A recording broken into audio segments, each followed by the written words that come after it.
ถวายความเคารพครูบาอาจารย์ทุกรูปครับเจริญพรศรัทธาญาติโยมทุกท่านโดยวันนี้ได้ปะกันวันติด26 มกราคม 2568 กับพระอาจารย์ผู้ช่วยศาสตราจารย์ดร.พระมหาบวรวิรัตนโชโตวิริสงนครลำปางนะแล้วก็ออกอากาศอยู่ที่วัดอุทุมพรบ้านตาเดือตำบลพิจัยอำเภอเมืองจังหวัดลำปางในเบื้องต้นก็ขอแสดงความเสียใจเนาะกับการจากไปของคุณยายสุ่มเจนจักรน้องวัชนะแจ้งข่าวมาพระอาจารย์อยู่อินเดียบ่ได้ไปร่วมงานเนาะระลึกถึงอยู่เสมอก็อันติดเชื้อในกระแสเลือดเนาะก็ตั้งอกตั้งใจฟังทำใส่ใจดีแท้นะสุขใจก็มันมีอย่างละเนาะมันมีห่วงมีหามอย่างก็ระลึกถึงเจ้าแม่ได้ฮะได้ยินมีแล้วเด้อยินชัดแล้วเนาะได้ยินชัดละเจ้าอ่ะยินชัดจัดอีกละมันถึงชัดอันก็อยู่อันแหมน้อยเวลาง่ายเสาไปตีก็ขาสำหายกับทั้งปุ่น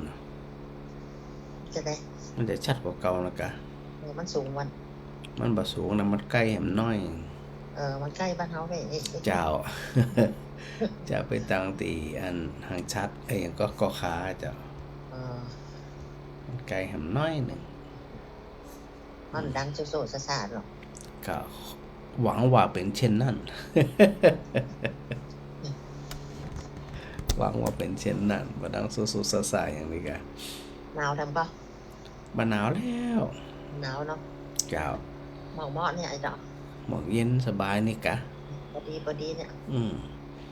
มนุษย์ก็มีเนี่ยบ่ฮ้อนก็หนาวบ่หนาวก็อันฮ้อนเนาะมันก็ธรรมดาว่าบ่ฮ้อนบ่หนาวอีกกะมีสุขมีทุกข์มีทุกข์มีสุขเห็นไหมคนเฮาก็ปะปนกันไปเนาะแม่เนาะนั่นแหละค่ะปะปนกันไปเยอะเจ้าผมได้หยังได้ก็สุขใจตัวเองเนาะนั่นแหละค่ะคนได้มีโลกมีไฟในกันเป็นลาบอันประเสริฐเนาะถูกต้องเลยเจ้าก็ต้องรักษาอันยังดีอันได้มาเนี่ยจะต้องฝึกฝนเองทำเองอย่างเองมันหูจักออกกำลังกายหูจักกินหูจักนอนเนาะหูจักมันยังเป็นประโยชน์นี่นะร่างกายนี่นะ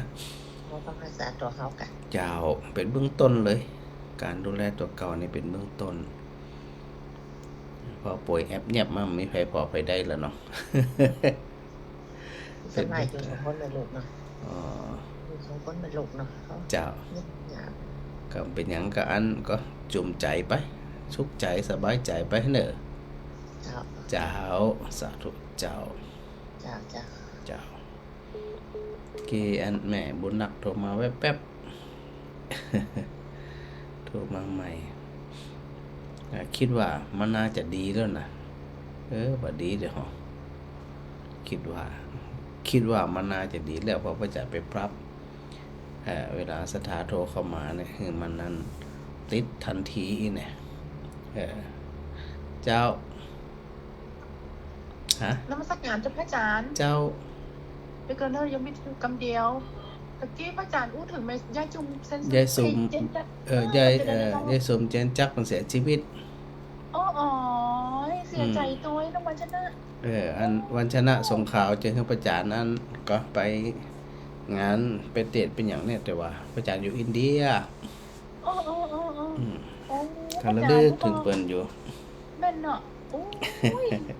เปิ้นนั้นพระอาจารย์ช่วงนี้เปิ้นไม่ได้ตักพระอาจารย์มานะก่อนพระอาจารย์จะไปอินเดียน่ะเจ้าคดีอันตักพระอาจารย์มาเลยน่ะหลายวันน้องพระอาจารย์ก็บ่ได้ตักพระอาจารย์มานะเจ้าก็น่าจะยุ่งกันอยู่เปิ้นมาวัดอุทุมพรกับมันไปสีใจหุ้มกับไปมันอยู่ได้ชมนะพระอาจารย์ยายสุ่มนี่เปิ้นลักษณะเป็นคนสูงคนต่ำคนจะได้นะจ๊ะตัวน้อยๆผอมๆมาเจ้า อันตอนที่กฐินวัดศรีที่ภูมิที่ผ่านมาน่ะ มา น้องวัชนะกับมันเปิ้นกับไปแล้วก็ มา โยมกับไปแล้วก็น้องวัชนะกับมานั่งตัวโยมอ่ะมาอู้ตัวโยมกับกอดน้องวัชนะเนาะ เจ้า แหมน้องวัชนะแล้วก็ต่อน้องวัชนะกับมันอย่างหรือโยมเนี่ย นั่ง คน โย นึ ม ง 2-3 คนน่ะนั่งด้วยกัน3 คน 4 คนเนี่ย แล้วก็โยมก็ลืมถามว่ายายซุมคนใด อ๋อ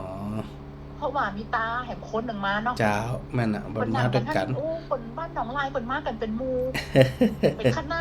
เป็ โย น มก็ลืมปากโยมก็ลืมถามว่ายายซุมคนใดยายซุมยายของน้องวัชนาคนใดครับก็ลืมถามน้องวัชนากับโยมกับกอนน้องวัชนาน้องว่ะ อืม เป็นคนดีนะลูกเนอตั้งใจเฮียนนะลูกเนออย่างเงี้ยแบบพูดจักกับน้องวัชนากับพูดจักโยมอ่ะ เจ้า พูดจัก เป็น กัน คนเป็น อ่าน คน โยมแต่ปีแล้วเราเป็นจำได้ไงเป็นเข้ามาหากันเขากลัวเป็นนะ ว่าเป็นคนเอาทาน ดู อยู่ ฮอเสียใจด้วยเนอะเจ้ามัน เจ้า ครับ ก็อันเผาไปเรียบร้อยแล้วเจ้าวันพัด โอ้ ไปจานกับม้ามเจตัน เปิดเป็นในเร็วนะเจ้าพระจาน อันที่เจือในกระแสเลือด โอ้เนี่ยคนเฮาเนาะเกิดแก่เจ็บตายนะพระจานเนาะ แต่ถ้าพระอาจารย์ว่าเปิ่นคุ้มละเพราะว่าเปิ่นใส่ใจฟังธรรมปฏิบัติธรรมของเปิ่นอยู่ตลอดอยู่แล้วบ่ห่วง เปิดอายุตัวเดียวนะเจ้าพระจาน บ่ได้ถามหา อืม บ่ได้ถาม ถ้าน้องวัชนาฟังอยู่บอกป้าจะเนอะป้าติดเจอวัดศรีติภูมินะครับติดตามพูดน้องวัชนานะครับเนอะ เจ้าเดี๋ยวถึงแจ้งมาเดี๋ยวน้องวัชนะถึงแจ้งมา พระอาจารย์แต่คนที่ฟังอยู่เตียงพระอาจารย์อธิบายเรื่องกงจักรอ่ะ อืม โยมติดใจอยู่เลยว่า กงจักรที่เป็นก็รอบเปรียบเสมือนรอบหมุนอ่ะเปิ่นถึงเอามาทำกับไอ้วงของรถที่เขาเดินทางนี่เป็นชีวิตของเขาก่อน ไหน ที่ว่ากงจักรเนี่ย เจ้า คนที่คิดมาทำเป็นล่อรถเนี่ย บ่เกี่ยวก็หา ยังเกี่ยวกันป่ะจ๊ะ บ่เกี่ยวเพราะว่าคำไอ้ก็มันเป็นหมุนของมันอยู่แล้วธรรมจักรกับปวัตนะเนี่ยนะจักกะปวัตนะเนี่ยก็คือวงล้อแห่งจักรเขาจะเปรียบเทียบกันได้เพราะเป็นการหมุนวงล้อ ค่ะเหมือนกับชีวิตของเขาไปตามวงล้อ ใช่ตามวงล้อไปตามวัฏจักรอันนั้นกะ ก็เหมือนกับเขายังสตาร์ทรถปุ๊บอะบ่อเขาก็ต้องหมุนเหมือนกับชีวิตของเขาเหมือนก็ มันก็ห เหมื มุ อน น หนึ่ง ไป อาจารย์ว่า หาเบื้องต้นหาเบื้องปลายบ่ได้น่ะกะ อาจารย์ที่อาจารย์ทายมาเนี่ยทายจากพิพิธภัณฑ์ก็จะ พิพิธภัณฑ์เลยเจ้าถ่ายมาแต่วัน ใครจับพอเนาะ ก่อนเดินทางมานี่กะ คนที่สัมภาษณ์ก็จะแบบฮื้อแต้เลยแหละ มันบ่ถึงเจ้าเปิ่นปิดเป็นล้อมหัวไว้ อ๋ออืม อันนี้ก็เก็บภาพมาอย่างเดียว มันบางครั้งก็ชำรุดไม่ผ่องเนาะ เจ้ามันเหมือน2,000 กว่าปีละ ดู อืม มีบุญตาแต่พระอาจารย์นะบุญตาที่ จ้ะ ไปเจอของแต้เลยอ่ะ ของแท้ของจริง เนาะมันมีความสุขเนาะมันมีขังมันขังเนาะพระอาจารย์เนาะ เจ้ามันอยู่ มี ใน ความ พิ สุ พิ ข ธภัณฑ์ มาก เปิดรักษาไว้ดีอยู่ แม่นละเจ้าโอ้ จ้ะ ยของเก่าๆแก่ เจ้า ๆเจ้าสาธุแล้วเจ้าพระอา สา จาร ธุ ย์ สาธุ สาธุค่ะ เจ้า สาธุค่ะ สาธุเจ้าแม่มาลัยแม่บุญนักนะโทรมาใหม่นะ การนั้นเป็นการตายเนาะถ้าเราบ่ได้สะสมบุญบ่ได้สะสมสติปัญญาไว้ความเข้าใจไว้นี่นะมันก็จะมีปัญหา แต่ถ้าเราได้สะสมไปก็ดีเนาะแม่มาลัยเนาะ เจ้าอาจารย์เจ้าพระอาจารย์เจ้า เจ้า ของแม่ชัดเจนดีนะเจ้าเนาะ ก็ชัดเจนดีเนาะปักไข่ไตนี่ชัดเจนดี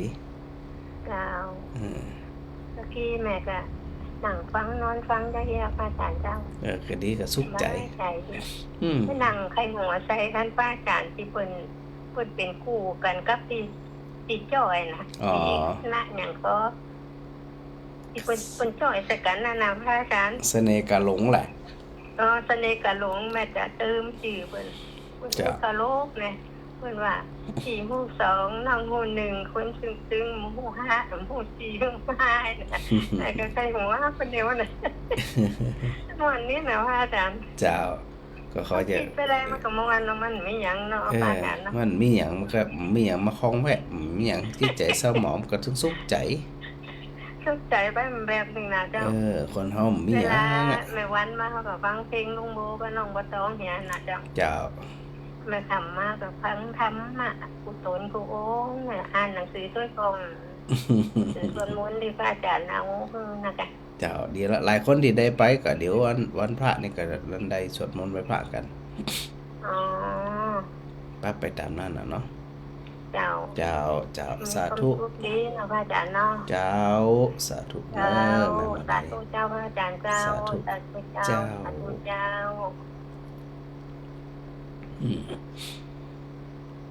แต่คืนที่อู้ถึงเรื่องธรรมจักรเนี่ย ถ้าเฮาอันได้พิจารณาแล้วก็ใส่ใจนี่นะมันก็จะเนี่ยเฮาทั้งหลายเนี่ยบ่ประมาทในชีวิตนะไอ้ตัวธรรมจักรที่อู้ถึงหรือประจักษ์ในบอกตะวันก็คือเฮาหาต้นต่อบ่ได้ว่าต้นมันอยู่ที่ไหนสิ้นสุดอยู่ที่ไหนเหมือนกับเฮามีอย่างนะมีกำไลมือเนี่ยนะที่เป็นสวมที่เป็นนั้นเป็นวงเป็นบวงนี่นะมันจะไปหาจะว่ามันเริ่มต้นที่ไหนมันหัวแล้วเนาะ พระอา แม่ จารย์มา เจ้า ถึงไปได้แล้ว เจ้า ฮะ มาถึงไปได้เจ้า พระอาจารย์มาถึงบันไดตะวากะตะวาบ่เจ้า ตัวเจ้าล่ะ ตะวาเขาโรซื้อตะวากะ เป็นห่วงสบายดีก็ค่ะ สบายดี โอ้โอ้เป็นไปหลายวันเราเป็นห่วงวันเป็นสุขภาพ สถาก็เป็นห่วงกว่าเป็นหวัดเป็นไข้ พระอาจารย์ เป็นสักอย่างเป็นกระตุเจ้าเนี่ย อ๋อแต่เขาถามว่า โอ้ด็อกเตอร์อันมหาหัววนวิทย์เปิดไปต่างประเทศคุณเนาะประเทศอินเดียเนี่ยโอ้หลายวันบ่ได้บ่ฮู้จะมาอีนะก็ถามว่าบ่ได้ยินเพิ่นออกเรียนออกประเทศนี่นะ ก็ว่าวันไหนบ่ฮู้เพิ่นจะมาถ้าเพิ่นมาก็จะออกว่าวันใกล้วันศีลนี่เขาก็เอาหนังสือที่อาจารย์ส่งมานะคะ นั่นอากาศเตรียมไว้เลย เจ้า เตรียมไว้ ศีลวันพุธนี่ตั้งแต่หน้าอย่างไปบ่ฮู้นะ โดยปกติก็เริ่มที่หน้า7อ่ะแม่ หน้า7แหละ เจ้าหน้า7หน้า8แล้วก็หน้า22หน้า22ก็เนาะตั้งแต่ไปใส่เลนส์3อันนี้ก็บ่ออกบ้านบ่ได้ไปที่ไหนสถานทับโผมาครับเขาก็ว่าไปเตียแม่นตั้งแต่เรียนตายังได้ถึง2เดือนเตีย โอ้บ่ต้องไปเห็บอ่ะเดี๋ยวมันเรื่องได้เจ้าถ้าเห็บไปเดี๋ยวมันบ่หายน่ะทั้งพระอาจารย์ทั้งถึงวันนี่ก็ผู้ตนผู้องค์นะเจ้าตะคืนก็ฟังเดี๋ยววันเสาร์ตะคืนก็ฟังก็แม่นพระอาจารย์ก็เสาแก้วนั่นที่เป็นทรงปฏิทินพระอาจารย์พระอาจารย์อันมหาสมศาสตร์นะจ๊ะกับพระอาจารย์เนี่ยมหันเตียแต่ไปทินที่เป็นอู้กันนะมีหูพระอาจารย์น่ะมีวะเจ้าพระอาจารย์หมายเลขเนี่ยนะมีหูพระอาจารย์กะก็ยังไม่ได้พอดีก็เปลี่ยนตามคุณมาบอกให้ดูเนี่ยใครถามเขาว่าหมายเลขอันยังบ่ฮู้ที่ว่าพระอาจารย์ดร.บวรวิทย์อยู่หมายเลขยังฮู้พระอาจารย์สมชาตินั่นก็31อีกกะหุ่นเด้อมหันอาจารย์ตกแก้วอาจารย์อันอย่างใจมันนั่นน่ะกะสิลันพระอาจารย์มหันเจ้าเนี่ยมหันเตี่ยบ่ได้หันกันเตี่ยแหละเจ้ามี37ก็นะอาจารย์กะเจ้านักวันที่เนี่ยก็พอดีพอวันพออย่างที่ของแม่กะค่ำมีปฏิทินนี่ก็ต้องผู้เลี้ยงแต้ววันเสือวันเก้ากองวันอย่างนั้นนะเจ้าก็วันทำความดีวันคิดดีอย่างดีกับดีเนาะแม่เนาะกับไอ้สาเจ้าสาธุสาธุเจ้าสถานแม่อ้อยแม่บ่ไข่โถมมาก็มันยังก็บ่ขึ้นแต่นะพระอาจารย์ก่อพยายามเนาะตีอันให้มันใจใดอ่ะนะแต่มันก็ยังมีก็ปัญหาของมันอยู่โทรก็ยังบ่ติดเตือแต่เจ้าพยายามไปแก้ไขก็ยังบ่เป็นโรคเป็นภายเตือก็แก้กันไปอย่างนั้นไปอีกอ่ะถึงว่าได้อันตุกใจกับมันปรับไปเดี๋ยวมันต้องดีสักวันหนึ่งนะพระอาจารย์ว่านะต้องดีสักวันหนึ่งส่วนในวันนี้นะ ในวันนี้พระอาจารย์ก็นำอาสาระธรรมเนาะศรัทธาได้เข้าใจนะในเรื่องของการประพฤติปฏิบัติธรรมในเรื่องสิ่งที่ในเรื่องที่พระพุทธเจ้าตรัสไว้เจ้าแม่สุคน เจ้ากราบพระอาจารย์เจ้าพระอาจารย์ เจ้า อุ้ยแม่ฟังเทศมาตลอด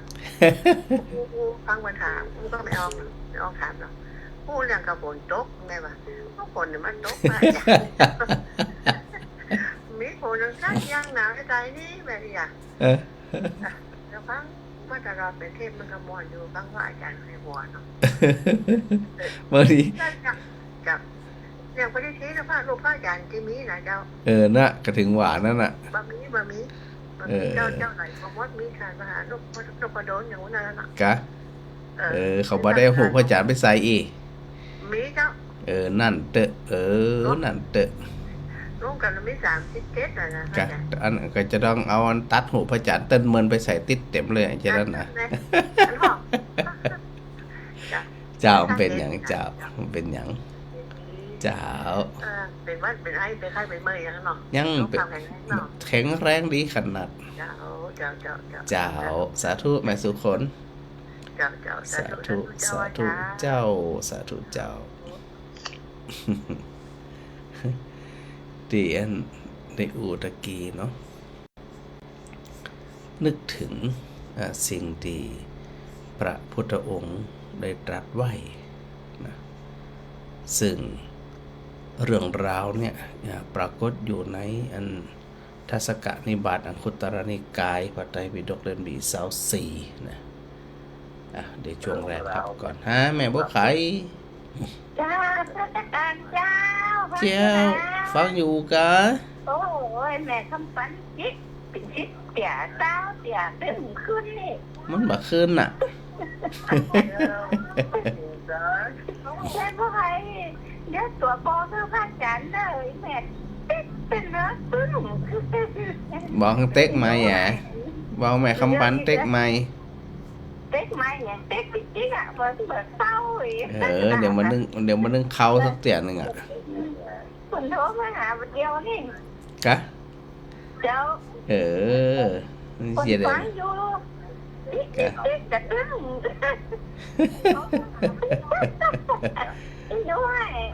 ไปยังก็เขาแม่บ่ขายยังขึ้นติดง่ายรู้อ่ะแต่โง่อ่ะน้ำโมไปซ่าน้ำโมได้สายก็หลายคนก็มีปัญหาอยู่แม่บ่ค้ำจะขึ้นกับบ่ขึ้นเนาะบ่ขึ้นน่ะกะแม่บ่ค้ำกับได้โอ้ตัวประจำเนาะเดี๋ยวอันมันมันแม่บ่ค้ำบ่คือแม่บ่ค้ำแม่ค้ำปั้นโทรคนมันกัน1 2 3เนี่ยดิอันนี้อันนั้นดิละอ่อนคือเว้น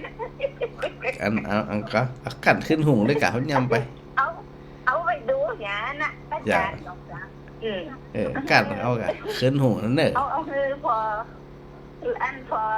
ย้อนหลังเอาเพิ่นนั่นก็หันดอกหันหยังโอ้ยงามขนาดมันต้องห่วงงามขนาดแม่คำฝันเพิ่นสิแล้วว่า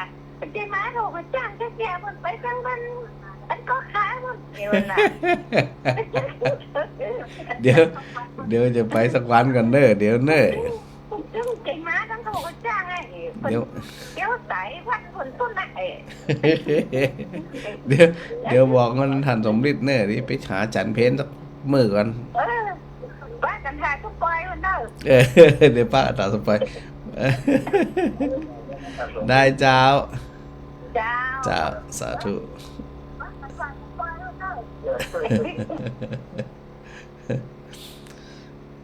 มันใหญ่จะได้วะนะมันมาขึ้นนะสถานเนาะคือคนสมัยแต่ก่อนเนี่ยนะเวลาเปิ่นปะกันเนี่ยเปิ่นก็จะถ้าในด้านของคำสอนในเรื่องของปรัชญาในเรื่องของโมเนี่ยนะเปิ่นก็จะถามกันในลักษณะของชีวิตเป็นจะถามกันในลักษณะของธรรมะนี่นะดังนั้นเนี่ยในคำถามต่างๆ โดยเฉพาะเรานักบวชหรือสีชี้ไพรอย่างโมนี่นะโมนี่เปิ่นจะแสวงหาความจริงของชีวิตแสวงหาแก่นของชีวิตเวลาเปิ่นจะจะถามจะไทยกันกับอันถามไทยกันได้เรื่องน้ำเรื่องธรรมกันเป็นหลักนะจะมาถามเรื่องอื่นเลยถามเรื่องน้ำเรื่องธรรมกันเป็นหลักเลยมีครั้งหนึ่งที่อันบนห้องว่านักบวช อัญญเดรถี ก็คือนักบวชที่อันบ่ได้นับถือพุทธศาสนาอาจจะมีประพฤติปฏิบัติแตกต่างกันไปซึ่งนักขนาดแล้วก็ถามไทยกันอยู่เสมออันเพิ่นถามกับจี้อี้นะถ้าตอบได้ก็ลองตอบก็ได้นะ ถ้าตอบได้นี่เก่งขนาดเลยเพิ่นถามจี้อี้ว่าอันในวงสนทนานะทำทั้งหลายทั้งปวงนั่นมีอะไรอย่างเป็นมูลเหตุเป็นมูลนะมีอะไรอย่างเป็นแดนเกิดมีอะไรอย่างเป็นต้นเหตุให้เกิดมีอะไรอย่างเป็นที่รวมมีอะไรอย่างเป็นประมุขเป็นหัวหน้ามีอะไรอย่างเป็นใหญ่มีอะไรอย่างเป็นสิ่งที่ห้องว่ายอดเยี่ยมมีอะไรอย่างที่เป็นสาระอย่างลงสู่อะไรอย่างและมีอะไรอย่างเป็นปริโยสารโดยสุดท้ายศรัทธาฟังกับเหมือนตึบแล้วที่นี่นะธรรมะทั้งหลายทั้งปวงที่เฮาเคยได้ยินอยู่เสมอในเรื่องของสัพเพธัมมาสัพเพธัมมาก็คือทุกสิ่งทุกอย่างสภาพทั้งหลายเนี่ยถึงหมดเนี่ยมีอะไรอย่างเป็นมูลเหตุเป็นต้นต่อมีอะไรอย่างเป็นแดนเกิดมีอะไรอย่างเป็นอันต้นเหตุให้เกิดมีอะไรอย่างเป็นที่รวมมีอะไรอย่างเป็นประมุขมีอะไรอย่างเป็นใหญ่มีอะไรอย่างยอดเยี่ยมมีอะไรอย่างเป็นสาระมีหลักอย่างลงสู่อะไรอย่างและสุดท้ายมีอะไรอย่างเป็นปริโยสารเป็นที่สุดเลยวันนี้ก็ต้องตั้งอกตั้งใจเนาะสถานะเรื่องทั้งหลายเหล่านี้เนี่ยจะเป็นลักษณะของการแสดงธรรมของพระพุทธเจ้าตีลุ่มลึกไปโดยลำดับถ้าสมมุตินะว่ามีคนมาถามหมู่เฮาทั้งหลายเนี่ยนะในฐานะที่ฟังธรรมมามันเนี่ยเพิ่นก็จะถามว่ามีอะไรหยังเป็นมูลเหตุคือธรรมทั้งหลายเนี่ยธรรมทั้งหลายทั้งปวงคือทุกสิ่งทุกอย่างเนี่ยโดยสภาพธรรมนี่นะมีอะไรหยังเป็นมูลเหตุถ้าสถาตอบได้ก็โทรมาร่วมสนทนาได้เลยเนอะพระพุทธเจ้าตรัสอีกว่าถ้ามีการสนทนาธรรมกันมีการถามกันว่ามีอะไรอย่างเป็นมูลเหตุนั่นพระพุทธเจ้าตรัสแยกแยะแจกแจงว่ามีฉันทะความพอใจเป็นเหตุตัวฉันทะตัวความพอใจเนี่ยบ่ว่าเขาจะทำมันอย่างประกอบความสำเร็จคือเขาทำคือเขาคิดว่าเขามาทำทั้งหลายทั้งปวงที่อู้ถึงเนี่ยนะว่ามีอะไรอย่างเป็นมูลเนี่ยคือนึกถึงลำดับของการศึกษาธรรมเรียนธรรมฟังธรรมอ่านธรรมมาถึงศึกษาถึงฟังถึงอ่านเนี่ยนะไปโดยลำดับเนี่ยในเบื้องแรกพระพุทธเจ้าตรัสถึงในเรื่องของฉันทะคือความพอใจความชอบใจเหมือนกับคนที่จะเข้าสู่ความลดพ้นได้เนี่ย เปิ้นว่าต้องมีอย่างมีฉันทะหรือว่ามีศรัทธาอย่างแรงกล้าอย่างพระอริยบุคคลตั้งแต่พระโสดาบันขึ้นไปเนี่ยเปิ้นมีฉันทะหรือว่ามีศรัทธาแบบโอ้โหเข้มข้นขนาดเลยแบบอุกฤษเลยอะคือเปิ้นมั่นใจในการตรัสรู้ของพระพุทธเจ้ามั่นใจในการปฏิบัติมั่นใจในการหลุดพ้นว่าจะพ้นทุกข์พ้นโศกพ้นความรำไรรำพันเสียใจน้อยใจต่างๆพ้นเลย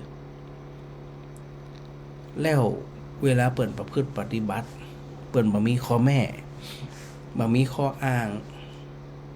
ว่าหนาวการ้อนกาดึกกาเจ้ากาไข้ลับกาหิวกาบ่มี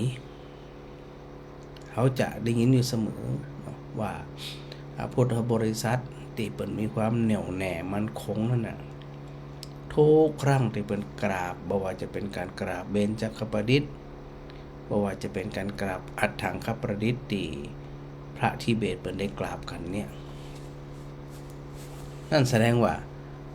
ในจิตใจของเปิ้นเนี่ยบ่มีอิหยังเคลือบแคลงสงสัยเพราะมีฉันทะมีความอยากหยังอยากที่จะหลุดพ้นได้มันจะต้องมีหลายสิ่งหลายอย่างเป็นองค์ประกอบนั่นในเบื้องแรกนะเขาจะหันว่ามีหลายคนเลยชาวพุทธนะเปิ้นเปล่งว่าจะว่าขอเป็นชาวพุทธทุกภพทุกชาติจะทำบุญก็ตามจะทำดีก็ตามจะไหว้พระก็ตามจะกราบก็ตามมันคงขนาดเลยว่าขอให้เกิดในพระพุทธศาสนาเท่านั้นแล้วเวลาเปิ้นทำสมาธิก็ตามฝึกสติสัมปชัญญะก็ตามตีกองเกิดปัญญานั่นเปิ้นมีตัวฉันทะมีตัวศรัทธาอย่างแก่กล้าบ่หวาดหวั่นเพราะเปิ้นมั่นใจว่าทางตรงเนี้ยจะนำไปสู่ความหลุดพ้นได้เปิ้นจึงพระพุทธเจ้าจึงตรัสว่าตัวฉันทะหรือว่าตัวความพอใจนั้นเป็นมูลเหตุเป็นเบื้องแรกเฮาสุขใจอย่างศรัทธาฟังธรรมเนี่ยเนาะศรัทธามีฉันทะคำมาแรงมาเนี่ยก็หรือว่าช่วงเวลาของการฟังธรรมศรัทธามันขึ้นอย่างสุขใจข้าจะฟังข้าจะสุขใจฟังแล้วเอามาคิดปล่อยได้ปรุงได้วางได้เป็นบุญเป็นอานิสงส์ของข้านี่นะคืออยู่ในใจนี่นะนั่นศรัทธาจึงบ่มีอะไรอย่างมาห้ามมาปรามใจของศรัทธาได้มีฉันทะมีศรัทธาอยากฟังแล้วเอามาคิดแล้วเอาไปปฏิบัติในคราวที่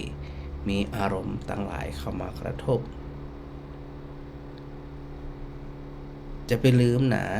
ในข้อแรกถึงหมดเนี่ยมี10ข้อแรกที่พระอาจารย์ในอุตกิวมีฉันทะความพอใจเป็นมูลเหตุเป็นเบื้องต้นเลยถ้าเฮาบ่มีฉันทะบ่มีศรัทธาบ่มีความพอใจชอบใจบ่มีความอยากที่จะทำมันจะบ่ไปสู่ข้ออื่นๆเลยจึงสร้างฉันทะความพอใจสุขใจแล้วก็มีศรัทธาอยากที่กระทำอย่างจริงจังเนี่ยนะตัวนี้แหละศรัทธาที่เพิ่นว่าเป็นมูลเหตุเป็นต้นตอเป็นสมุทัยใน10ข้อนี่นะนั่นเวลาศรัทธามีฉันทะแล้วตัวฉันทะแบบเข้มข้นเนี่ยแบบจริงจังนี่นะมันจะบ่ไขลับมันจะตั้งหน้าตั้งตาทำอย่างเดียวนะเหมือนพระอริยบุคคลนั้นเปิ้นบ่คล้องแวะเปิ้นจะเดินตรงแนวเลยนะศรัทธานะตรงแนวเลยคือไปสู่ความหลุดพ้นขับใด อันนี้เป็นตัวแรก นะเดี๋ยวพระอาจารย์ก็จะวนอธิบายเพิ่มเติมแหมศรัทธาก็ฟังและพิจารณาไปนะ อันนี้ตัวที่ 1ตัวที่2เพิ่นถามว่ามีไอ้หยังเป็นแดนเกิดตะกี้มีไอ้หยังเป็นมูลอันนี้มีไอ้หยังเป็นแดนเกิดถ้าถามศรัทธาก็คงจะอันเหมือนอยู่ดูท่าทางนี่นะ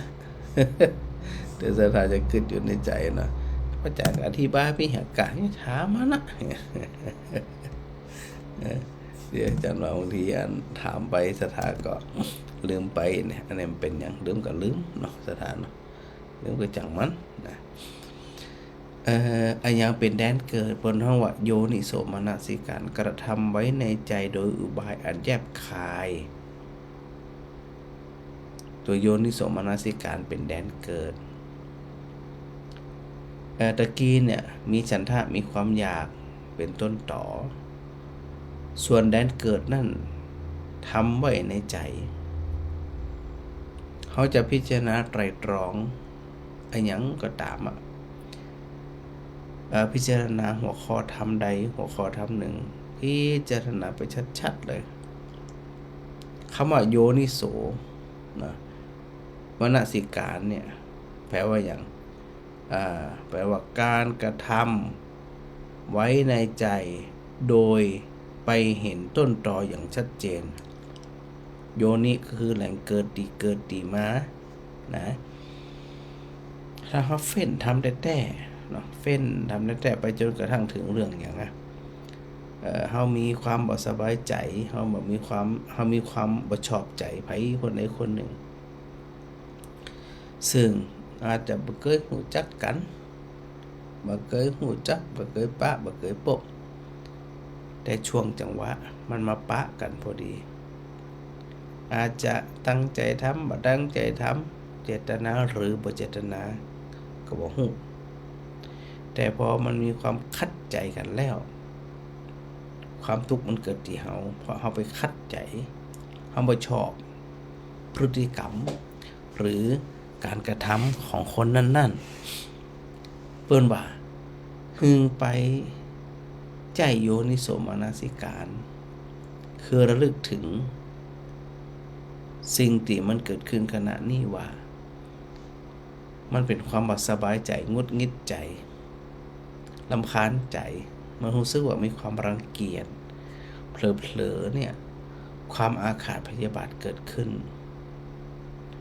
เปิ้นบอกว่ากระทำไว้ในใจคือใส่ใจพิจารณาดีๆหรอที่เฮามืดที่เฮาโคตรที่เฮาอันจังเนี่ยมันไส้เนี่ยนะมันเกิดจากหยังกึดดีๆเขาจะมีศัตรูโดยใจเหตุในคัมภีร์ในพระไตรปิฎกจะได้อยู่เสมอว่าคนฉลาดจะบ่สร้างศัตรูแต่คนอวดฉลาดแต่บ่ใช่คนฉลาดชอบสร้างศัตรูเพราะอย่างเพราะว่าศัตรูตัวลับรูปเวทนาสัญญาสังขารวิญญาณหรือแม้กระทั่งตาหูจมูกลิ้นกายใจมันนักหน่วงปออยู่แล้วเนาะความแก่ความเกิดความตัดความเจ็บความตายมันนักหน่วงอยู่แล้วจะได้เฮาเอาถึงพฤติกรรมของคนบางคนเนี่ยเอามาคิดคือมันเครียดเนี่ยหยังเฮาบ่ต้องละต้องเลยสัวเลยการกระทำไว้ในใจคือชัดๆว่าเนี่ยนะความบ่พอใจมันอยู่ที่เฮารู้อาจจะเข้าใจผิดก็ได้ล้อนี่นะอาจจะคนนั้นอาจจะบ่ได้ตั้งใจก็ได้ล้อหรืออาจจะบ่หันก็ได้นะพอเขาคิดอีไปไต่ตรองที่เป็นแต่เฮานี่เข้าใจผิดไปเองหรือว่าเขาแกล้งนะเขาบ่มีเจตนาทำ พอกระทำไว้ในใจเป็นแดนเกิดชัดๆที่อีเนี่ยเขาหู้ละหรือตอนเขาตั้งใจณขณะนั้น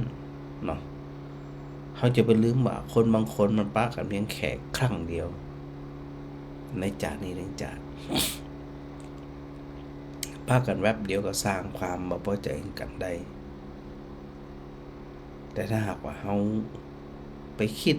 นะโยนิโสมนสิการไตรตรองแล้วไตรตรองแห่งว่าจากนี้กับเคยปะเคยปบเคยดามเคยว่ามันก็ยังสักอย่างมาปะการเตือนเดียวบ่ได้สร้างจิตของเขาในขุนมัวเศร้าหมองบ่ทาแน่โยนิโสมนสิการเนี่ยทำงานแล้วบ่ทาไปเสียเวลานี่อย่างนี่เอาสนใจจะตั้งใจมันตั้งใจก็จางเถอะนี่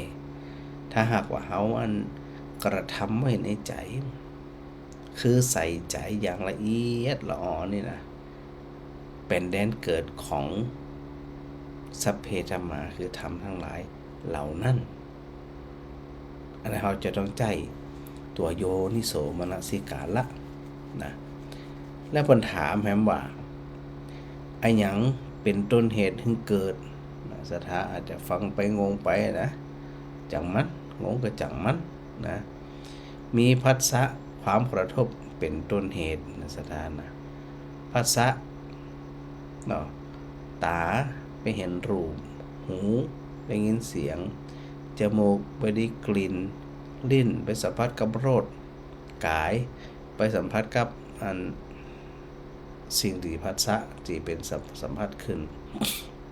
และใจก็ไปสัมผัสกับสภาวะธรรมถ้ามันมีการกระทบจึงเป็นต้นเหตุถึงเกิดได้คือการกระทบสมมุตินะเฮามาหันเฮาบ่ได้ยินเฮามาหันก่อนเฮามาหันไผคนใดคนหนึ่งที่มันจังที่เฮาจังตาบ่หันคนความจังจะเกิดขึ้นก่อบ่เกิดถ้ามันเกิดจากตาไปผัสสะไปสัมผัสกับรูปหรือหูเฮาไปได้ยินเสียงหูไปสัมผัสไปมีผัสสะกับเสียงนะเพราะมันเกิดการกระทบที่อีเนี่ยมันจะเป็นแดนเกิดต่อไปว่าสิ่งที่จะโดยมานั้นมันคืออะไรอย่างตัวผัสสะตัวกระทบติเกยบอกสถาอยู่ว่าคนตาบอดแต่กำเนิดจะบ่ได้ตุกใจเพราะตาไปสัมผัสกับรูปเพราะมันมหันตัดเป็นหนึ่งช่องไม่ได้หมายถึงว่าจะบ่มีความตุ้งนะเพราะมันมีตั้งกี่ต่างลอง6ต่างก่อนนะ2คนหูหนวกแต่กำเนิดจะบ่ตุกใจเพราะเสียงเนื่องจากว่ามันบ่ไปกระทบเป็นจึงบอกว่าผัสสะความกระทบเนี่ยเป็นต้นเหตุเป็นต้นเหตุให้เกิดเป็นต้นเหตุให้เกิดและนอกจากนั้นมีไอ้หยังเป็นที่รวมจะไปลืมแต่ว่าก็อูไปแล้วเนาะเรื่องในเมื่อมีผัสสะสิ่งตัวมาก็คืออย่างเวทนาความรู้สึกอารมณ์ที่มันเป็นสุขอารมณ์ที่มันเป็นทุกข์อารมณ์ที่มันบาดตึงบาดทุกข์บาดสุขเป็นที่ห้องว่าเวทนาคือความรู้สึกนี่เป็นที่รวมเป็นที่รวมกันเลยคือความรู้สึกว่าสุขก็ตามว่าทุกข์ก็ตามว่าเฉยๆก็ตามอารมณ์ความรู้สึกตรงนี้เนี่ยเปิ้นจึงบอกว่าเป็นตีรวมและนอกจากนั้นมีอะไรอย่างเป็นประมุขคือหยังประมุขคือหัวหน้ามีอะไรอย่างเป็นประมุขเนี่ยพระเจ้ากระว่ามีสมาธิเป็นประมุข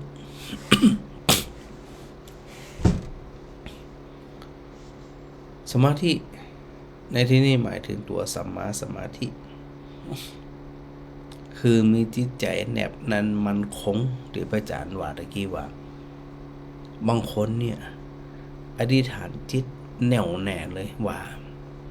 ของเกิดในพระพุทธศาสนาทุกภพทุกชาติ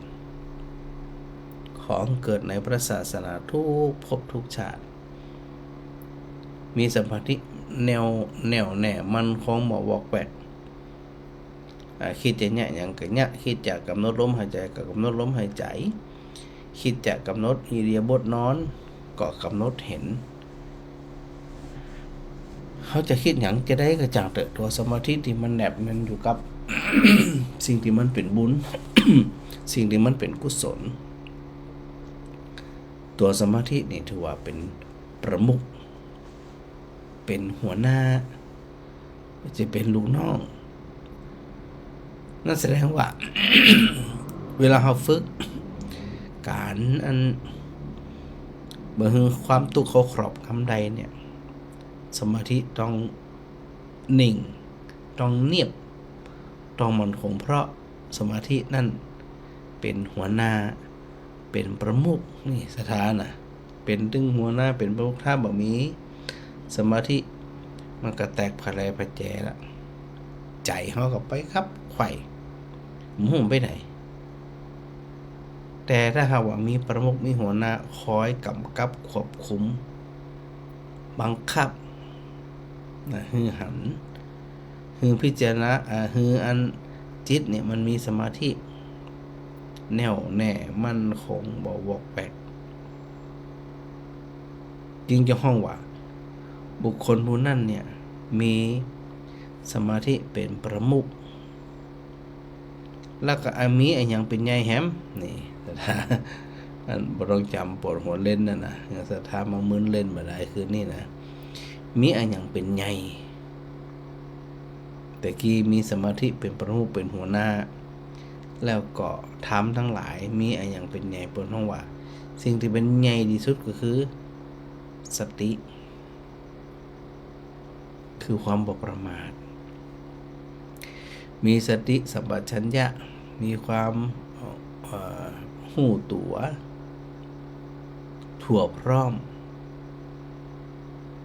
คนที่มีสติอยู่เสมอนั่นจะบ่ถูก เหล่ากิเลสโดยเฉพาะตัวนิวรณ์เนี่ยนะนิวรณ์5เนี่ยซึ่งมีฉันกามฉันทะมีพยาบาทมีถีนมิทธะอุทุจจะกุกุจจะแล้วก็วิจิกิจฉาคนที่บำเพ็ญฌานสมาบัติคนที่มีสมาธิฝึกสมาธิแน่วแน่เนี่ยเพิ่นจะไปกำราบไปจัดการนิวรณ์5ก็คือสิ่งที่เนี่ยคืออันใจเนี่ย บ่คิดดีใดคือตัวนิวรณธรรมเนี่ยหรือว่าตัวนิวรณ์เนี่ยเป็นตัวกั้นเป็นตัวห้ามบ่ให้ใจคิดดีใดถ้าหากว่ามีสติมีความรู้สึกตัวรวดเร็วทั่วพร้อมที่นี่เนี่ยถึงจะเป็นใหญ่เพราะเป็นใหญ่แล้วคุ้มถึงหมดได้เลยเพราะตัวสติคือตัวความบ่ประมาทความบ่ประมาทอัปปมาทธรรมเนี่ยเป็นสิ่งที่ผู้ใส่ใจที่จะประพฤติปฏิบัติเนี่ยจะต้องมีสติระลึกรู้อยู่เสมอเนี่ยมันจะต้องทำละนะส่วนข้อต่อไปมีไอ้หยังยอดเยี่ยมที่สุดกำลังถามถึงว่าสภาวะธรรมทั้งปวงนะพระเจ้าตรัสถึงมีปัญญาเป็นสิ่งที่ยอดเยี่ยม โอ้สุดยอดละคนมีปัญญานี่นะพระเจ้าบอกว่าอันยังกระจ่างแต่ที่เจริญบ่ว่าจะเป็นยศถาบรรดาศักดิ์บ่ว่าจะเป็นลาภสักการะอันนั้นมันเป็นเพียงแค่ผิวเผิน พระพุทธเจ้าบอกว่าอันนั้นเป็นเรื่องผิวเผิน เป็นเรื่องภายนอกบ่น่าสรรเสริญเยินยอ แต่สิ่งที่มันจะเนี่ยคือมีความเจริญอยู่ส่วนเดียวก็คือปัญญาวุฒิสร้างปัญญาเนี่ยคือมีความเจริญอยู่มานานเพราะพระองค์ตรัสว่าปัญญานั่นเป็นที่ยอดเยี่ยมของธรรมทั้งหลายทั้งปวงและนอกจากนั้นมีอะไรอย่างเป็นสาระแน่โหลุ่มลึกพอดีลำดับแท้นะสถานธรรมหมดนี่นะลุ่มลึกเลยสิ่งที่เป็นสาระในธรรมทั้งปวงคือวิมุตติคือความหลุดพ้นจึงจะเป็นสาระนอกนั้นมันเป็นสาระเลยยิ่งทำยิ่งปรารถนานะจะเกิดเป็นคนจะเกิดเป็นเทวดาจะเกิดเป็นรูปประพรหมอรูปประพรหมอย่างกระช่างเถอะเปิดห้องว่าบ่ใจปัญญาวุฒิคือความเจริญทางด้านปัญญาเพราะตัวปัญญานั้นไปเห็นกระจ่างแจ้งว่าทุกขาชาติพุทธพุนาการเกิดบ่อยๆเป็นทุกข์อยู่ร่ำไปอย่างไปเห็นปัญญาไปเข้าใจพระองค์จึงตรัสถึงในเรื่องว่าปัญญาเนี่ยเป็นยอดสิ่งที่ยอดเยี่ยมที่สุดแล้ววิมุตติความหลุดพ้นเป็นสาระประพฤติปฏิบัติไปเพื่อจะเวียนว่ายแต่เกิดบ่ใจสาระในทางพระพุทธศาสนาวิมุตติหรือความหลุดพ้นต่างหากที่เป็นสาระเป็นแก่นที่เราทั้งหลายจะต้องไปถึงตัวสาระนี่นะคือความหลุดพ้นประพฤติปฏิบัติธรรมกาทำคุณงามความดีกาสิ่งเดียวที่จะต้องมุ่งตรงไปเพื่อที่เป็นสาระคืออย่างคือความหลุดพ้นถ้ายิ่งทำยิ่งมีอัตตาตัวตนยิ่งทำยิ่งมีความยึดมั่นถือมั่นเกินไปเนี่ยนะมันก็เหมือนกับการเดินส่วนต่างของสิ่งที่เป็นสาระก็คือวิมุตติพระพุทธเจ้าสรรเสริญในเรื่องของวิมุตติความหลุดพ้นแต่นอกจากนั้นและอย่างลงสู่อะไรอย่างนะทำทั้งหลายเนี่ยอย่างลงสู่อะไรอย่างลงสู่อมตะอมตะมตะแปลว่าตายอมตะแปลว่าไม่ตายเมื่อบ่มีคำว่าบ่ตายมันก็จะบ่มีคำว่าบ่เกิดอันหยังสภาพธรรมะอันหยังที่ห้องว่าอันอย่างลงสู่อมตะบนห้องว่าทำทั้งหลายนั้นอย่างลงสู่อันหยังก็คืออย่างลงสู่อมตะที่บ่ตายจะได้บ่ตายเพราะมันบ่เกิดมันจะไปตายจะได้มันเป็นอมตะในเมื่อมันบ่ตายนะมันบ่เกิดมันบ่แก่มันบ่เจ็บตรงนี้พระพุทธเจ้าบอกว่าทำทั้งหลายทั้งปวงนั้น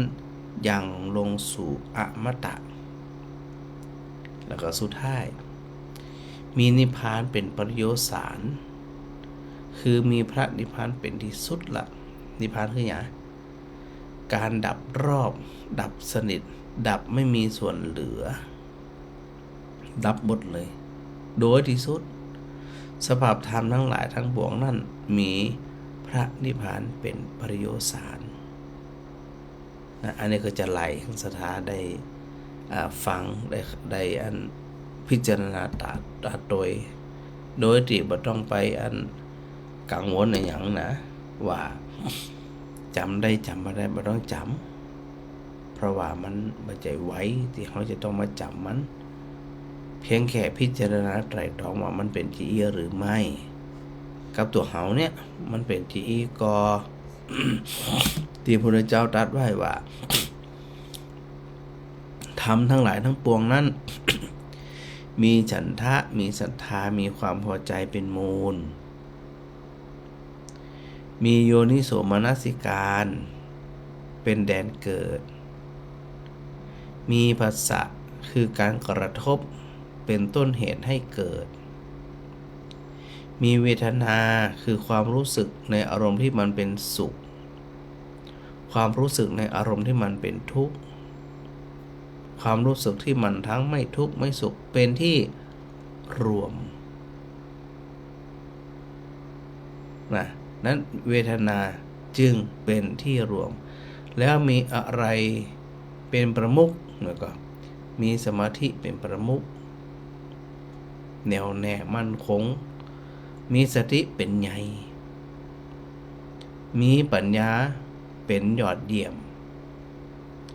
มีวิมุตติความหลุดพ้นเป็นสาระและมีพระนิพพานเป็นปริโยสารเป็นสิ่งที่จะต้องประพฤติปฏิบัติ โดยที่สุดนั่นเฮาท่านทั้งหลายเมื่อได้ฟังได้ใส่ใจได้ประพฤติปฏิบัติอีแล้วเนี่ยเฮาพอที่จะนำมาพิจารณาในชีวิตของเฮาเนี่ยได้จะได้มากน้อยแค่ไหนจะได้มันก็อยู่ที่ตัวเฮาแล้วนะที่จะต้องไป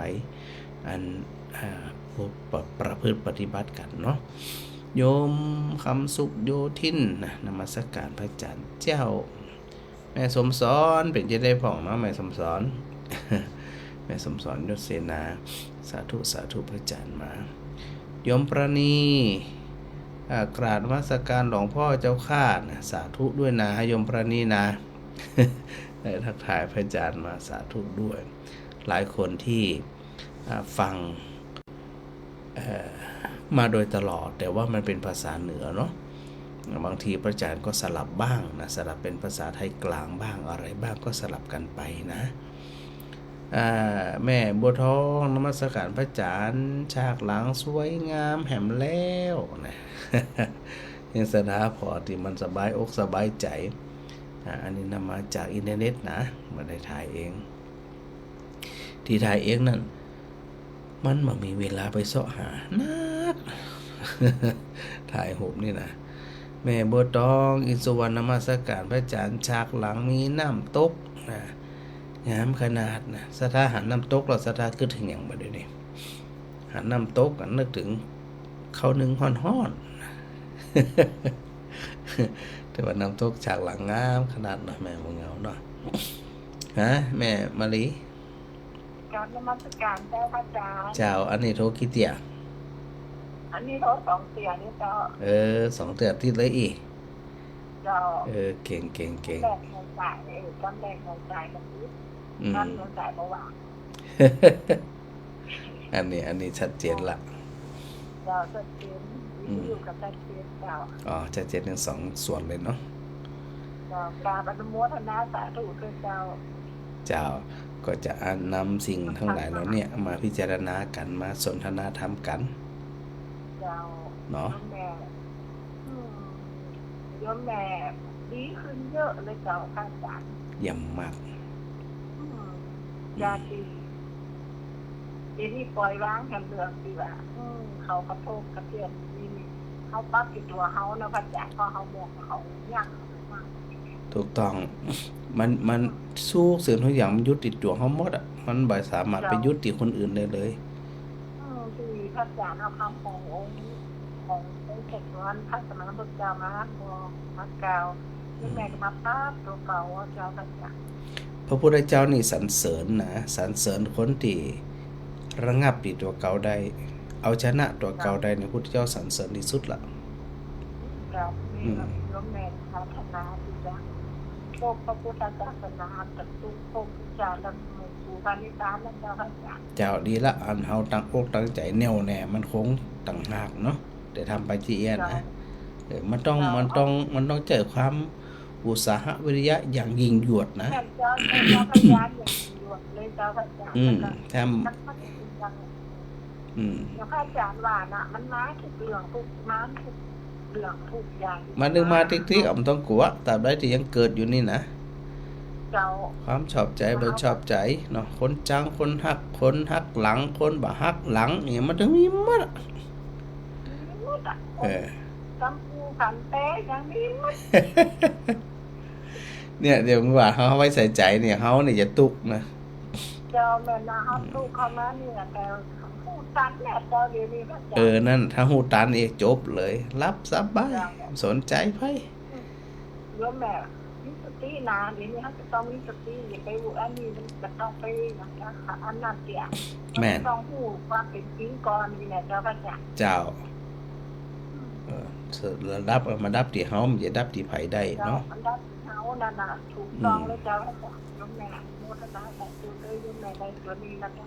อย่างพระอาจารย์ว่านะเขาเฉยเขานิ่งเฉยหรือวางได้เขาก็บ่เจอว่าเขาจะรับแก้ปัญหาอย่างเนาะ แม่นคนที่เอาชนะใจได้เนี่ยเป็นมีวิธีการแก้ปัญหาบ่ได้หมายถึงเป็นคนอ่อนแอนะเป็นพูดว่าเป็นคนเข้มแข็งไปเถียงคนสึงตึงเนี่ยเถียงคนสึงตึงเถียงชนะก็จะได้ประโยชน์นะ แม่นละไล่สาระตรงนี้ เถียงคนชนะเนี่ยมันจะได้ศัตรู เจ้า ถามว่าก้านกับจะได้ประโยชน์ชนะกับจะได้ประโยชน์หมู่นี้นะ ดูเขาอยู่แบบบางอย่างทุกอย่างแล้วเขาสบายใจเนาะ แม่น มีจิตใจมุ่งถึงพระพุทธพระธรรมพระสงฆ์นะเจ้าค่ะอาจารย์ ถูกต้องก็มุ่งอันนั้นเนาะดีละได้ตั้งจิตตั้งใจเน้อ เราอันโยมแม่เดียวกับอันโยมแม่ก็ได้ทำเครื่องนึงคือจะคืนที่ว่าพระอาจารย์มาเขาพูดที่ว่านี้เก่า อ๋อ ถ้าทำนี้พบพระสงฆ์นี้เก่าอย่างไรเขา เจ้าพุทธคุณธรรมคุณสังฆคุณ เจ้าเดี๋ยวนี้มาขอบเดี๋ยวนี้เรา ในบทอิติปิโสนั่นน่ะที่เขาสวดกันทุกวันเนี่ยเจ้า ขอแสดงความเสียใจกับน้องวัฒนะด้วยเนอะเป็นกำลังใจให้ เจ้าน้องวันชนะฟังอยู่แล้ว ในอันหนึ่งคือทาตัวในน้องวัฒนะเนอะเป็นกำลังใจ สาธุโดยเจ้า สาธุเจ้าพระเจ้า เจ้าสาธุเจ้า อัน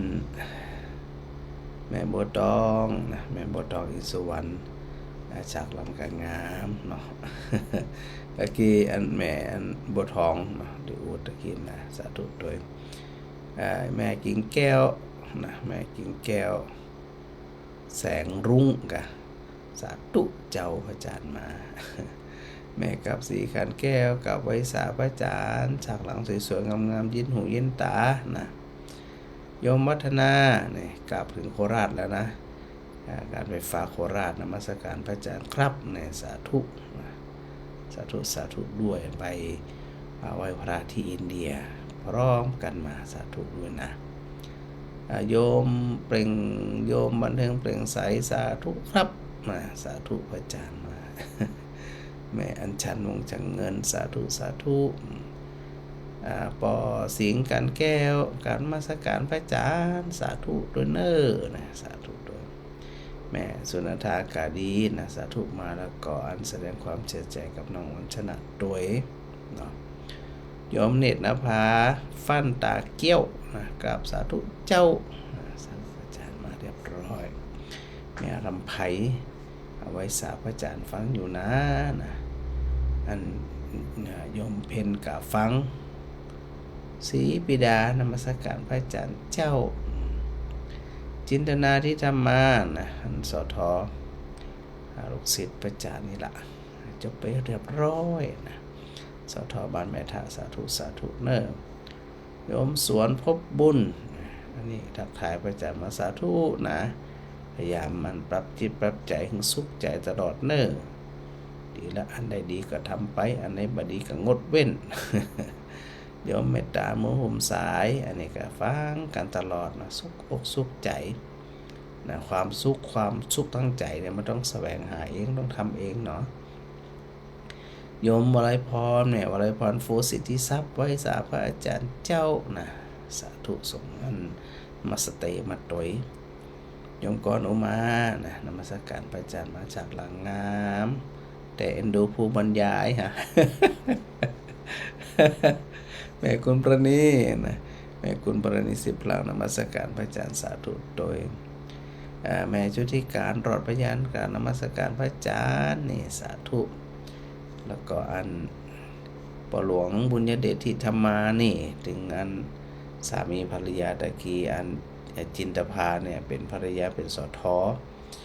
ปหลวงบุญญเดชที่ธรรมานี่เป็นอันปหลวงนะเป็นผู้ใหญ่บ้านนะ เป็นนั้นสามีบ้านแม่ทะสาธุด้วยเนอแม่พิสมัยสีเจ็บดำรงนมัสการพระอาจารย์จากหลังงามเย็นตาเย็นใจนะแม่อุไรวันธรรมธิกุลกราบนมัสการพระอาจารย์ฟังอยู่เนอก็ปล่อยหยุดมณีวันนมัสการพระอาจารย์ครับนี่ได้ทักทายกันเนาะได้ได้จาได้ฟังกันมีอะไรอย่างกะเป็นสาระธรรมที่ที่จากันเนาะในส่วนของวิสงนครลำปางนะสถานวันที่7ที่8มีตั้งธรรมหลวงนะตั้งธรรมหลวงตีวิทยสงนครลำปางเนาะสถานสะดวกจะได้กลับไปรวมกันทำบุญไปรวมฟังทำเต็ดมหาจารย์ตั้งธรรมหลวงกันนี่นะจะได้เกาะสะดวกจะได้ไปเนี่ยสถานเนี่ยไปรวมบุญรวมกุศลด้วยกันเดี๋ยววันชั่วโมงที่2ชั่วโมงถัดไปพระอาจารย์ก็จะได้นำเทพเนาะมาทางสถานฟังพระอาจารย์ก็จะขออนุญาตไปทำหน้าที่ในด้านอื่นโดยนะ แบ่งกันสลับกันนะสถานเนี่ยครับขอบคุณครูบาอาจารย์ด้วยนะครับที่ได้ให้กำลังใจกันมาโดยตลอดนะครับถวายความเคารพครับผม